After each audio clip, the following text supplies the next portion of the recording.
స్వేచ్ఛ ఎక్కడుంది? నాకు స్వేచ్ఛ లేదు. ఒక్కటే మాట అడుగుతున్నాం వాసనని. జగనన్న ప్రభుత్వంలో మీకున్న స్వేచ్ఛ నిజంగా కూడా చాలా తక్కువ మంది కూడా ఉంటుంది. ఇప్పుడు ఒకసారి ఆ రోజు ఈనాడు జ్యోతి పేపర్లను రాశారనుకుంటా, నాకు గుర్తున్న వరకు ఇతర పార్టీ నాయకులతో కలిసి స్పెషల్ ఫ్లైట్లో విదేశాలకు వెళ్ళారు అని. అంటే విదేశాలకి స్పెషల్ ఫ్లైట్లో ఇతర పార్టీలతో కలిసి వెళ్ళగలిగే అంత స్వేచ్ఛ కూటమి ప్రభుత్వం నీకు ఉంటుందా అని అడుగుతున్నాను. అసలు స్పెషల్ ఫ్లైట్లో విదేశాలకు వెళ్ళడం కాదు, ఇతర పార్టీలతో మాట్లాడడానికి కూడా మీకు స్వేచ్ఛ ఉండదు. ఇక్కడ మీకు పోయిన తర్వాత అర్థమవుతుంది పుట్టిల్లు ఎంత గొప్పదో అని, ఎంత గొప్పగా చూసుకున్నదో, ఎంత స్వేచ్ఛ ఉన్నదో, ఎంత గౌరవంగా చూసుకున్నదో మీకు ఇప్పుడు కాదు, కాలం గడిచే కొందికి చాలా అర్థమవుతుంది. కాబట్టి వాసన ఒకటే చెప్తున్నాం, ఎవరినో సాటిస్ఫై చేసి ఏదో ఎదగాలని నీకు గుర్తించి గౌరవించి నేను హక్కును చేర్చుకున్న పార్టీపై బండలు వేసి అబండాలు వేసి నువ్వు లబ్ధి పొందాలనుకుంటే లాంగ్ టర్మ్లో అది ఖచ్చితంగా చెప్తున్నా నీ స్థాయిని దిగజారుస్తున్న విషయాన్ని కూడా ఎప్పుడు గుర్తుపెట్టుకోమని గట్టిగా తెలియజేస్తున్నా.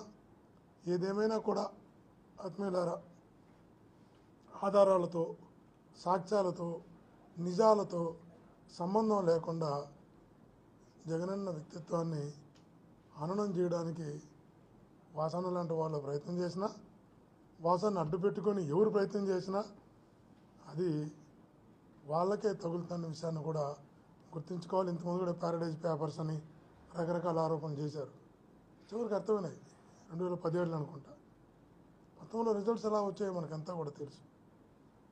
కాబట్టి వాసన మళ్ళా చెప్తున్నాం, నేను ఎక్కడ ఎంపీగా పోటీ చేసినా, ఎక్కడ ప్రతి పల్లె తిరిగా, ప్రతి ఊరు తిరిగా, ఇక్కడ ప్రజలు ఇట్లాంటి మనస్తత్వాన్ని అంగీకరించిన విషయాన్ని మీకు తెలుసు, నాకు తెలుసు. తప్పకుండా భవిష్యత్తులో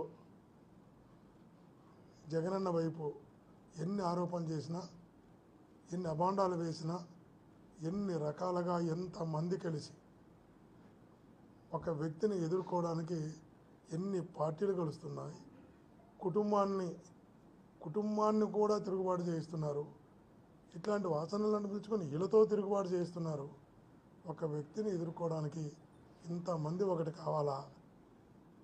ఇంతమంది కలిసి ఒక వ్యక్తి యొక్క క్యారెక్టర్ని మీరు అసెస్ చేయాలనుకుంటే ప్రజలు తన వైపు నిలవరా?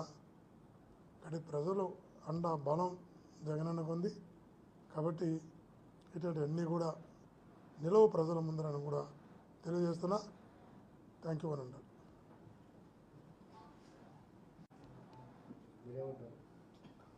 చంద్రబాబు గారు అపాయింట్మెంట్ వాసనకి ఇవ్వలేదని, ఇంకా అదే ఇంకో అపాయింట్మెంట్ కోసం ఏమైనా మాట్లాడినాడేమో.